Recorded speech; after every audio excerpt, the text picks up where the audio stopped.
Monsieur, dame, bonsoir. Merci d'avoir choisi la télévision Dunia pour vous informer. C'est une circulation fluide et des conducteurs totalement à l'aise au volant de leur voiture. Page inter de cette édition. Voilà Hugo Chavez quand il s'agit de parler en public. Ses déclarations ont fait le tour du monde. Voilà, ici se referme ce journal.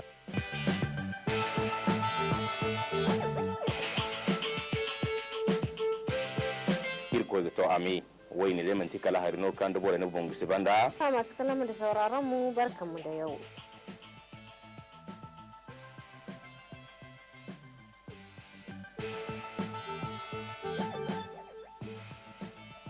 Cette grande édition d'information. Monsieur, dame, bonsoir. Merci d'avoir choisi la télévision Dunia pour vous informer. C'est une circulation. Cette grande édition d'information. Monsieur, dame, bonsoir. Merci d'avoir choisi la télévision Dunia pour vous informer. C'est une circulation fluide et des conducteurs totalement à l'aise au volant de leur voiture. Page inter de cette édition. Voilà Hugo Chavez quand il s'agit de parler en public. Ses déclarations ont fait le tour du monde. Voilà.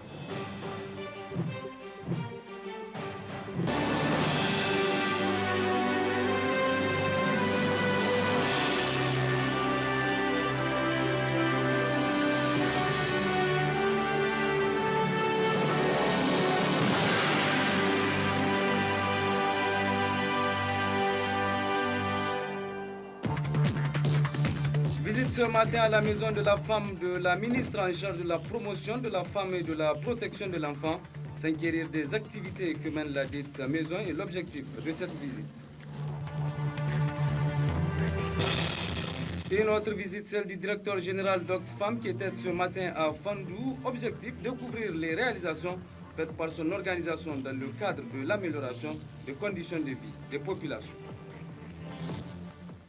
Mesdames, Messieurs, bonsoir et merci d'être avec nous pour cette grande édition d'information sur Dunia TV. Le ministre de l'Intérieur de la Sécurité publique du Niger de passage à Paris en France s'est entretenu avec nos confrères de la Radio France Internationale.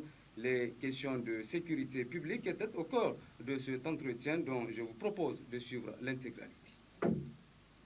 Bonjour. Bonjour, M. Bouvier. Le directeur du renseignement américain, James Clapper, affirme que le Sahel est devenu un incubateur pour les groupes terroristes et que les 4 pays les plus exposés au risque d'une attaque sont la Mauritanie, le Mali, le Tchad et le Niger. Comment réagissez-vous ? Vous savez, je me méfie des généralisations. Dans un certain sens, il a raison, mais il faut restreindre ça.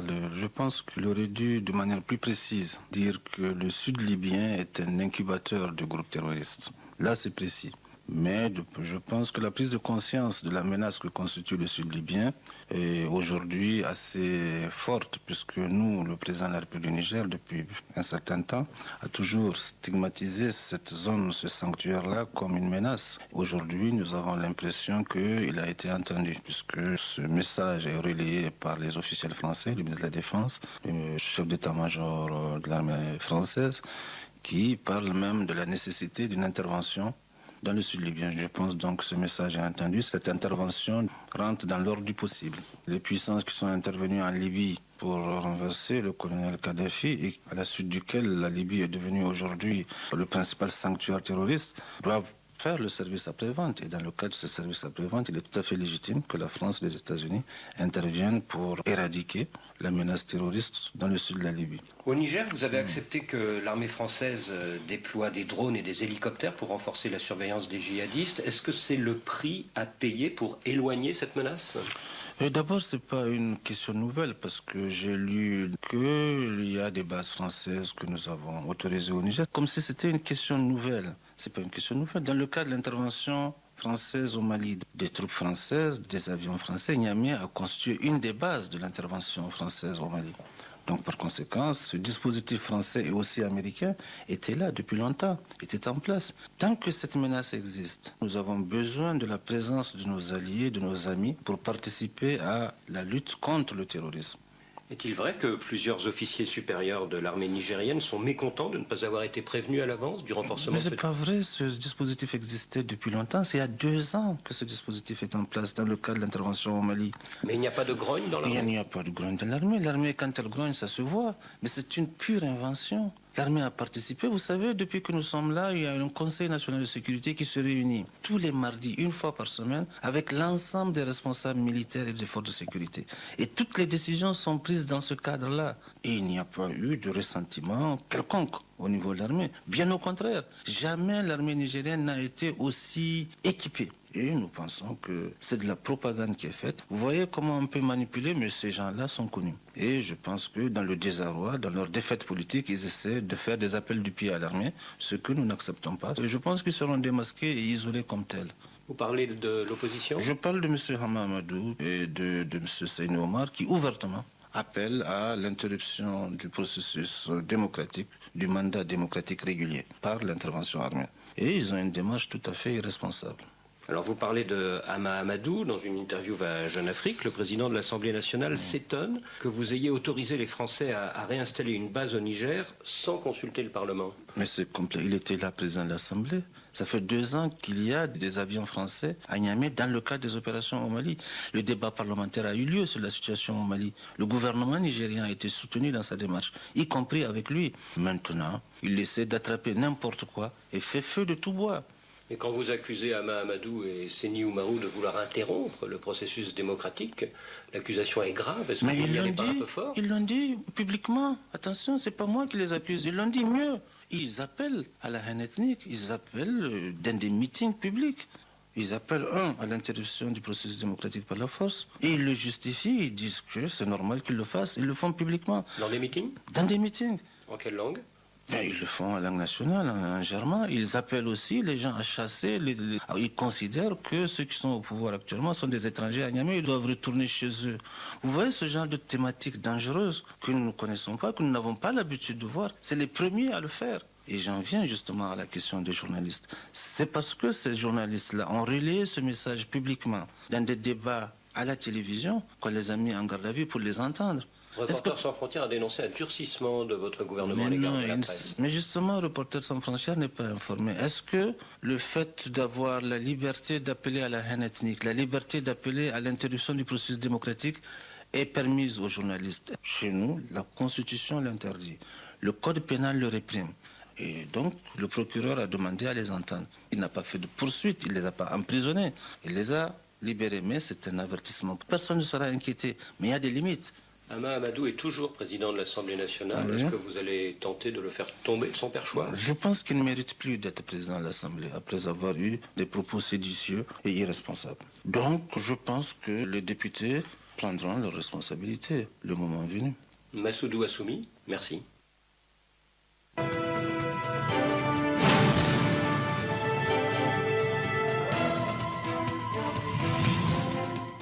Et puis ce soir, nous recevons sur ce plateau un invité. Il s'agit de M. Sanoussi Abdoulaziz. Il est président du mouvement de jeunes pour le développement et l'éducation citoyenne MOGEDEC. Alors avec lui, on va notamment parler des contrats avec ou la renégociation donc en cours des contrats avec Areva. Alors M. Sanoussi Abdoulaziz, on sait que la date limite du contrat d'exploitation de l'uranium par Areva au Niger, signé le 9 novembre 2001, est arrivé à terme, notamment le 31 décembre 2013.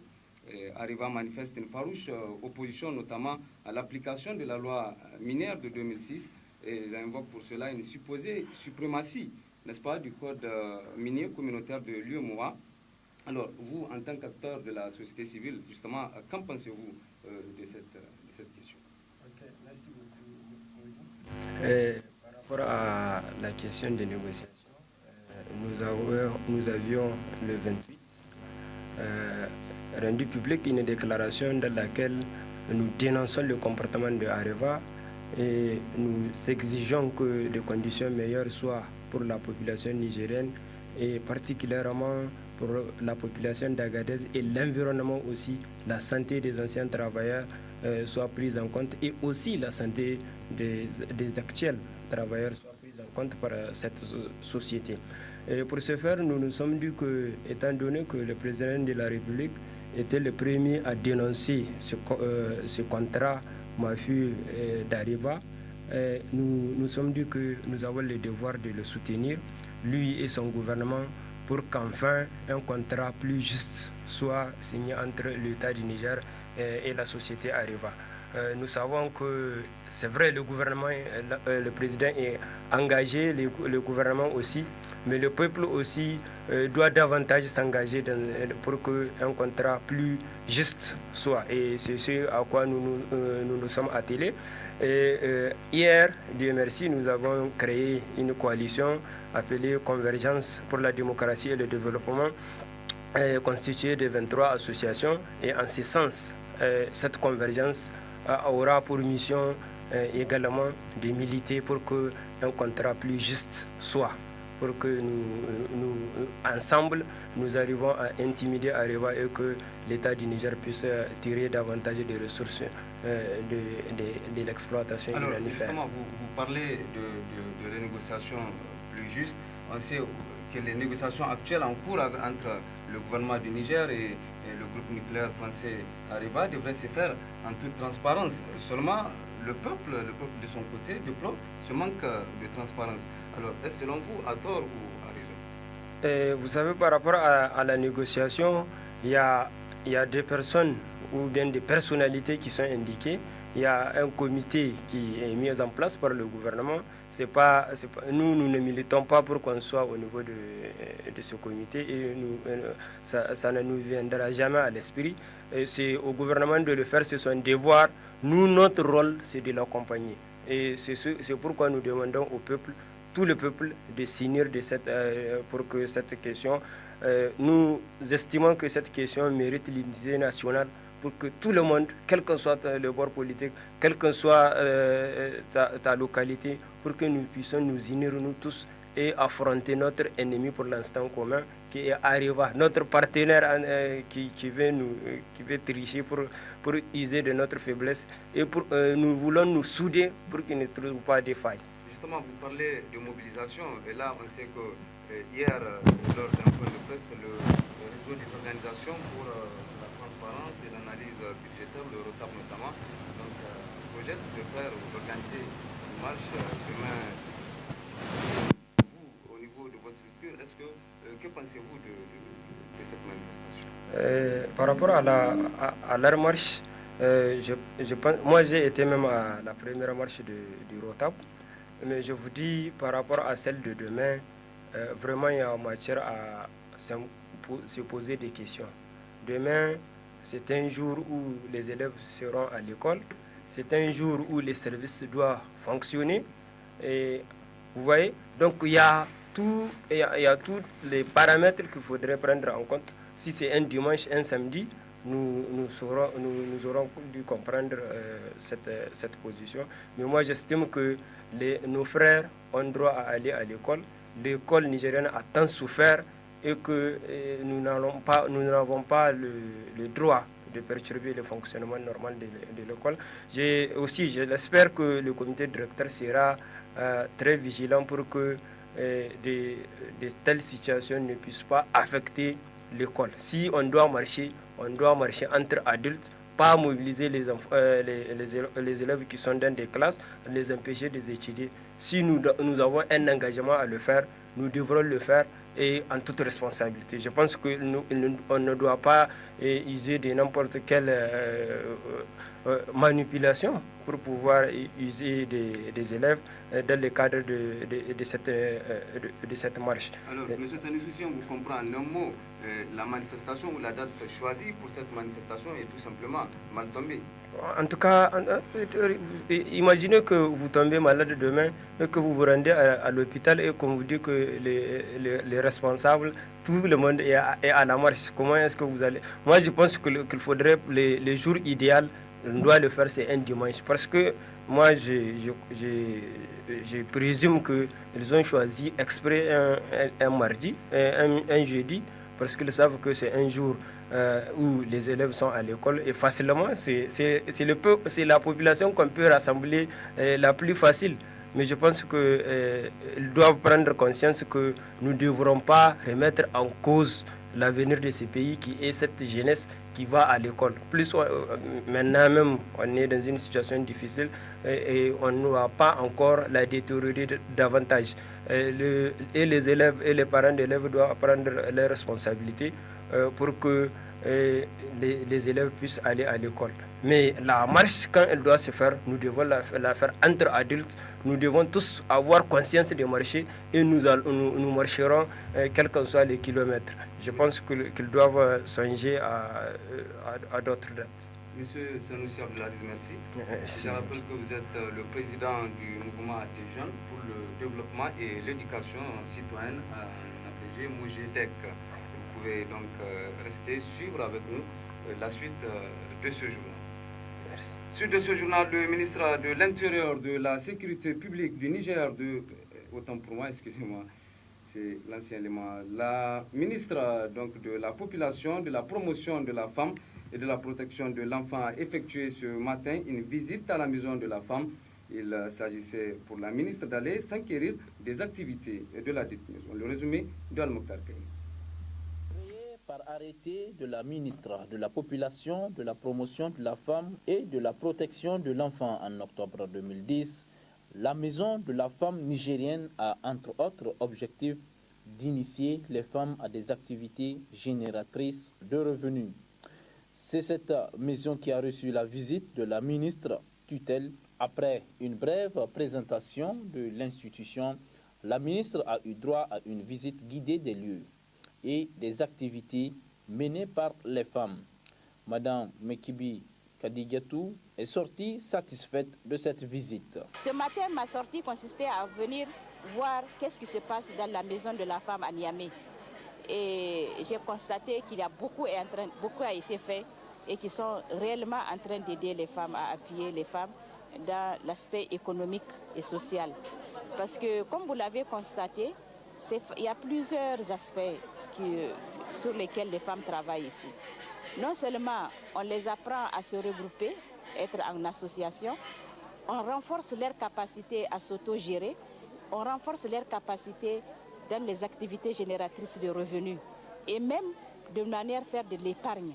Ils ont un aspect d'épargne qu'ils appellent AGIA, qui permet, si les femmes font des activités génératrices de revenus, de pouvoir épargner quand il y a des problèmes sociaux. En cas de décès, en cas de mariage, en cas de baptême, la femme peut recourir à cette caisse-là. Nous avons pu voir ces femmes qui font du savon, les savons liquides pour le ménage. Elles font des savons de ménage aussi pour la lessive, que nous appelons savon de Marseille. Elles font des savonnettes parfumées pour se laver avec. Elles font de l'omo, nous avons vu dans une bassine de l'omo. Elles font de l'encens pour parfumer leur maison. Elles font du parfum pour mettre sur leurs habits et sur elles-mêmes. Elles font des laits parfumés. Donc vraiment, pour une femme qui est coquette, tout se retrouve là. La Maison de la Femme accueille gratuitement toutes les femmes, souligne la responsable. C'est un centre que nous, on est là H24. Donc le centre est ouvert aux heures de service, on est là, on accueille la femme. Si c'est une femme qui veut se lancer dans les activités génératrices de revenus, donc nous, on présente les produits, tout ce qu'on peut apprendre à faire ici, et elle choisit. Maintenant, si elle choisit, si elle est seule, c'est difficile. Parce que s'il faut aller acheter tous les produits pour faire, les ingrédients pour faire le produit, on dit que c'est difficile. Et c'est pour ça qu'on essaie de les organiser en groupe, selon leur provenance. Ainsi, si elles viennent de Yantala, si elle a d'autres qui sont de Yantala, on les essaie de les organiser. Et elles ne payent rien pour accéder au centre. Il n'y a rien à payer. C'est seulement les ingrédients qu'elles achètent. Elles viennent, on leur apprend à faire le produit. Plusieurs femmes bénéficiaires se réjouissent de l'initiative de la Maison de la Femme. Yanzu dai kukan da muke kai gare ku a taimaka mana da kan aiki. Kuma wurin ga gaskiya ya mana kaɗan. Muna ƙoƙarin hilinmu a sa mana hannu a samu a gina mana shi. Irgo sabu Maison de la Femme se. Maison de la Femme hano kanir wadi a hinir se da gingar handu.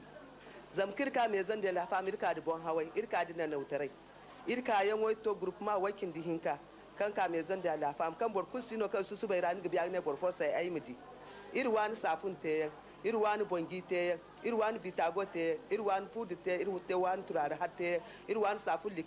La maison de la femme, un véritable outil au service de l'autonomisation de la femme et du développement socio-économique du pays.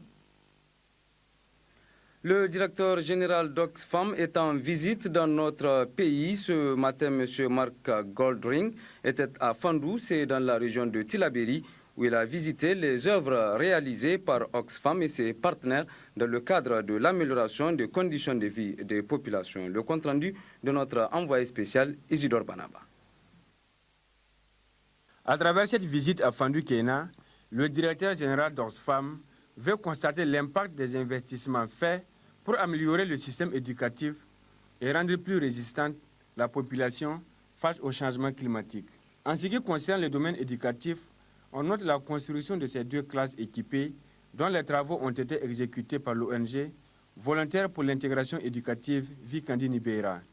Une œuvre grandement accueillie par les élèves qui ont tenu à exprimer leur reconnaissance vis-à-vis des ONG. Pour dire toute notre reconnaissance suite à ces belles classes équipées, construites pour notre école. N'est-ce pas, mademoiselle le Premier ministre? En effet, ces belles classes ont été équipées de jolies tables et chaque élève a reçu tous les livres qu'il faut et les fournitures nécessaires. Je suis sûr que le ministre de l'Environnement a envie d'ajouter quelque chose. Avec la lumière dans nos classes, c'est beaucoup de bois à brûler qui est épargné. Donc beaucoup d'arbres vont survivre au profit de notre environnement et de notre propre survie. Les actions en faveur du secteur éducatif à Fandou-Kéna sont aussi le recensement, la scolarisation ainsi que la dotation en cheptel de 25 fillettes de la classe de CI. La conséquence de tous ces efforts de Oxfam et ses ONG partenaires est la scolarisation de tous les enfants de Fandou-Kéna. Côté social, on note le fonchage d'un puits, la formation et l'appui des femmes dans la culture maraîchère et la dotation du magasin en vivres. Des actions qui, selon les habitants, ont contribué à améliorer leur quotidien. Cette visite du directeur général d'Oxfam est une occasion saisie par les autorités locales pour saluer toutes ces ONG qui sont toujours aux côtés des populations rurales.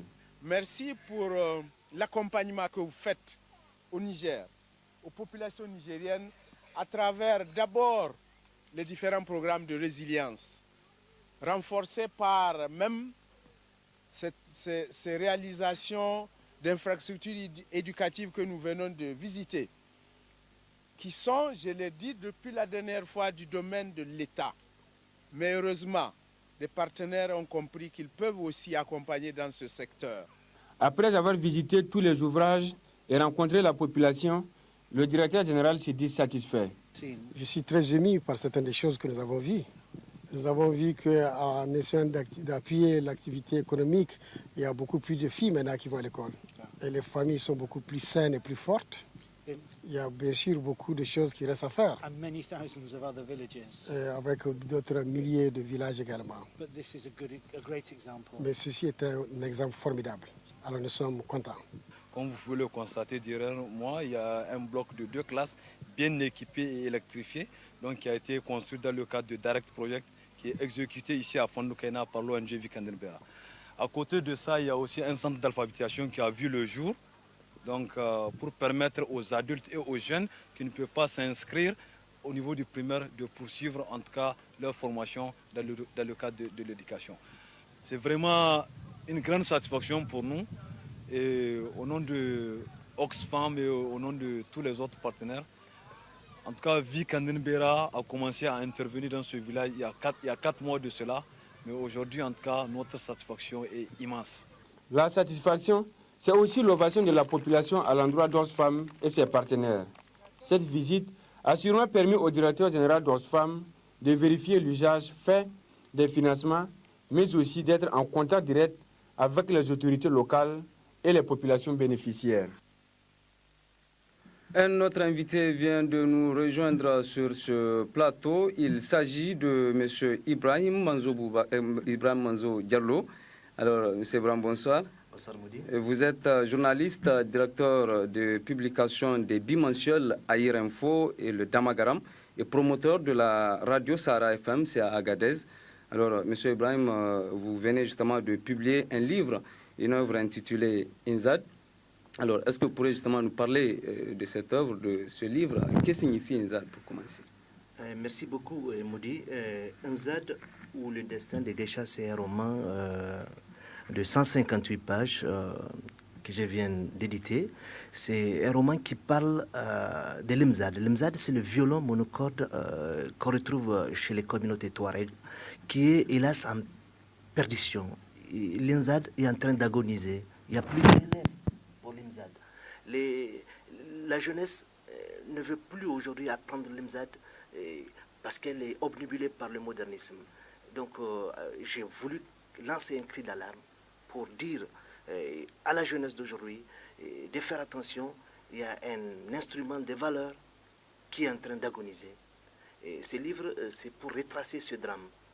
C'est un drame intérieur commun à toutes les communautés nomades, commun au Niger, commun à l'Afrique, vraiment, qui est le véhicule de plusieurs valeurs qui est en train d'agoniser. Donc j'ai décidé d'écrire ces livres pour dire non à l'incinération de nos valeurs.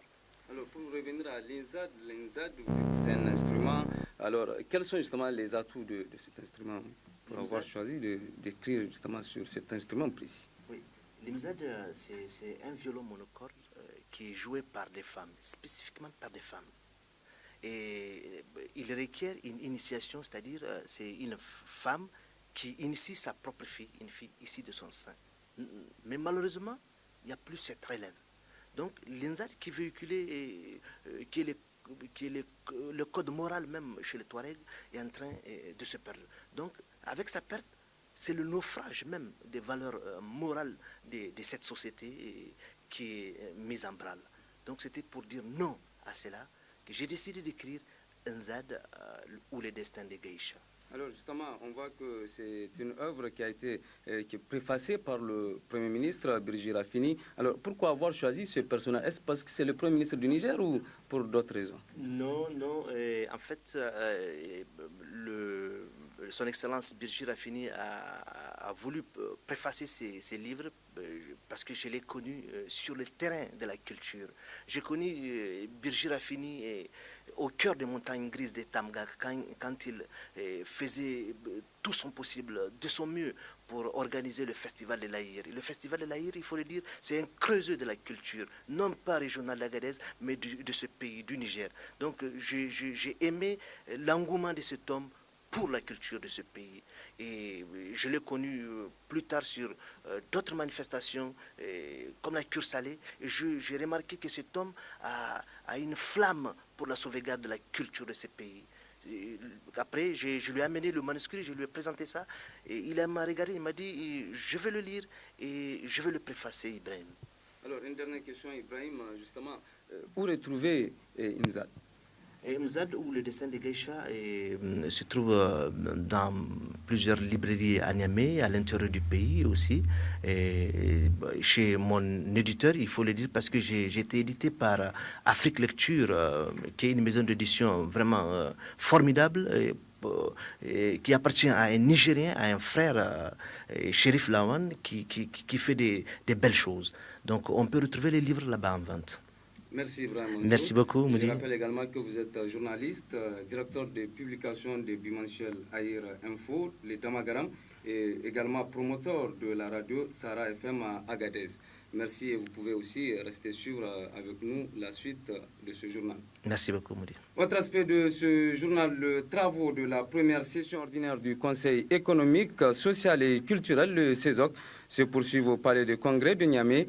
Et faisons justement le point de ces travaux avec Mamadou Ila, il est conseiller du CESOC. Nous sommes à notre troisième journée. En fait, nous la démarrons avec, bien entendu, les questions des comptes rendus des journées précédentes. Mais pour dire l'évolution de nos travaux, on est dans le respect en fait, du programme déjà décliné.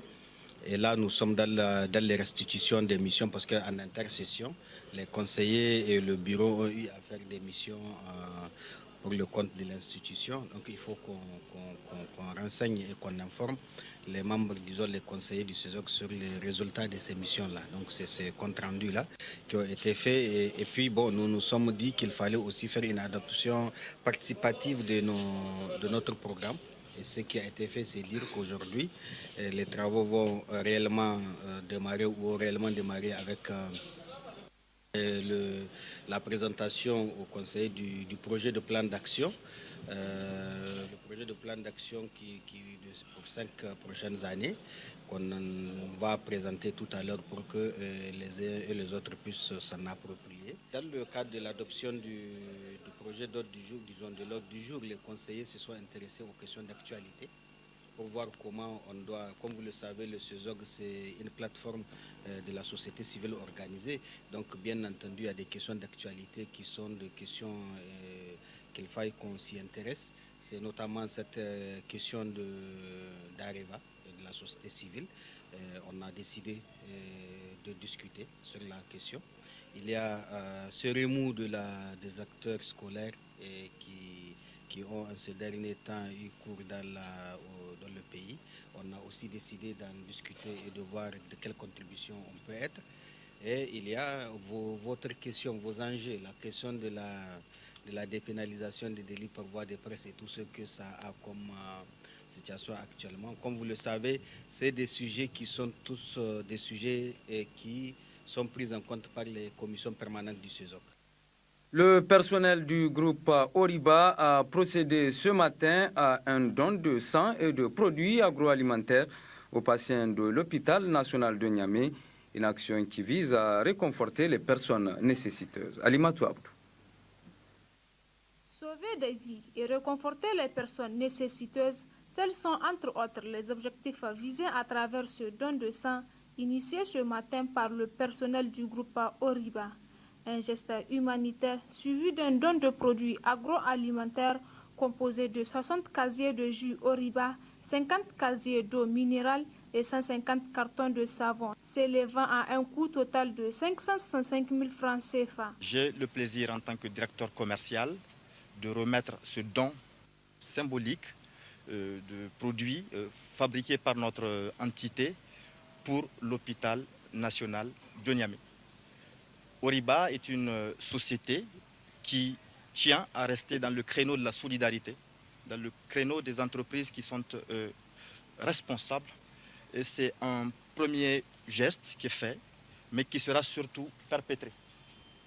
Nous serons toujours aux côtés de tous les usagers de l'hôpital et nous allons recenser toutes les difficultés sur lesquelles nous pouvons peser pour justement engager notre responsabilité et notre solidarité. Des gestes qui viennent à point nommé et qui seront directement mis à la disposition des bénéficiaires, dira le directeur général de l'hôpital national de Niamey et celui du Centre national de transfusion sanguine. Vous avez fait d'abord un premier geste qui est le plus important de la vie, je pense. Donner du sang, je pense que c'est sauver des vies humaines. Et nous sommes les principaux consommateurs justement de ces produits du CNTS. L'hôpital consomme pratiquement 80% des dons faits au CNTS. Par-delà, dans ce cas, le geste que vous avez fait au CNTS, c'est à l'hôpital que vous avez fait ce premier geste. Nous sommes les premiers utilisateurs. Et au nom des patients qui vont en bénéficier, je voudrais d'abord vous remercier pour ces gestes. Vous venez de faire un don à notre institution. Et soyez en s'assurer, on va donner ça à tous nos patients. Ils vont en bénéficier encore de ce deuxième geste. Et ça, c'est vos produits que vous faites, que vous tenez à mettre à disposition de nos patients. Et pour ce geste, je tenais à vous remercier. Les patients qui vont en bénéficier, vous remercie. Et au nom des patients qui vont avoir ce don de sang, je tiens à le remercier pour le geste qu'il a fait. Un partenariat va se nouer entre les deux institutions. Donc, comme il l'a dit, c'est un premier pas. Et on espère approfondir, en tout cas, les relations qui vont désormais nous unir. Ces genres d'actions humanitaires sont à saluer et à encourager, car, comme le dit un adage, donner du sang, c'est sauver des vies. Merci Alimatou Abdou. Le Centre culturel américain a organisé une conférence débat autour du livre Martin Luther King, Un homme et son rêve. C'était hier. Une initiative qui entre dans le cadre de la célébration du mois du Noir américain, célébré chaque année au mois de février en Amérique. Le résumé avec Hima Seibou. Cet exposé débat autour du livre Martin Luther King, Un homme et son rêve de Marie-Agnès Combesque s'inscrit dans le cadre de la célébration du mois des Noirs américains commémoré chaque année au mois de février aux États-Unis. Le conférencier a axé son exposé sur le résumé du livre et les grandes étapes de la vie de Martin Luther King. Le mois de février, en fait, a été consacré au mois de Martin Luther King aux États-Unis. Donc on célèbre la grandeur de ce qu'a été Martin Luther King. Donc c'est à cette occasion-là que nous avons donné cette conférence pour essayer de redécouvrir qui c'est Martin. Parce qu'on parle de Martin Luther King, on parle d'un acteur du mouvement civique des Noirs, mais on connaît très peu de la vie de Martin Luther King. Et justement cette conférence, c'est l'occasion pour découvrir qui est Martin Luther King. Aussi, la méthode de Martin Luther King, la non-violence. Et aussi l'engagement désintéressé de Martin Luther King dans la lutte pour la justice, pour l'égalité, contre les discriminations. Le chargé d'affaires de l'ambassade des États-Unis au Niger revient sur les raisons de l'organisation de cette conférence débat. Chaque février, les Américains célèbrent les contributions des Américains d'origine africaine à la construction de notre pays. Et aujourd'hui, nous avons tenu une conférence débat concernant un livre sur la vie de Martin Luther King, qui a mené la lutte non violente pour l'égalité des races, surtout dans les années 1960. Et j'ai été fortement impressionné par la profondeur des connaissances du conférencier nigérien et par les questions et les commentaires contribués par des membres de l'assistance. Les participants se disent satisfaits de cet exposé débat très significatif. La conférence est importante en ce sens que l'auteur du livre, qui s'appelle Marie-Agnès Combesque, a présenté un homme que le monde entier connaît, et cette conférence nous a encore permis de le redécouvrir, puisqu'il s'agit de fêter un événement, ce rêve américain que Martin Luther King a fait et qui aujourd'hui donne à réfléchir en ce sens que des questions se posent par rapport à ce rêve-là. Est-il réalisé ou est-ce qu'il reste des choses à réaliser pour que le rêve de Martin Luther King, qui relève de la prophétie, puisse être judicieusement interprété. Martin Luther King restera à jamais une icône incontournable aux yeux du monde entier pour ses nombreuses luttes menées afin d'instaurer l'équité entre les Noirs et les Blancs aux États-Unis, mettant ainsi fin aux nombreuses discriminations que subissaient les Noirs à travers notamment sa stratégie de non-violence. Une lutte qui lui avait d'ailleurs valu la vie le 4 avril 1968.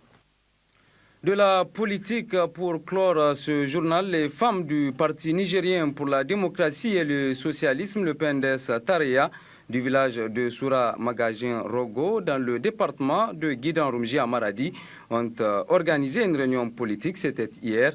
Et cette rencontre a été notamment sanctionnée par une déclaration décryptée ici par Alzuma Seni Soumaïla.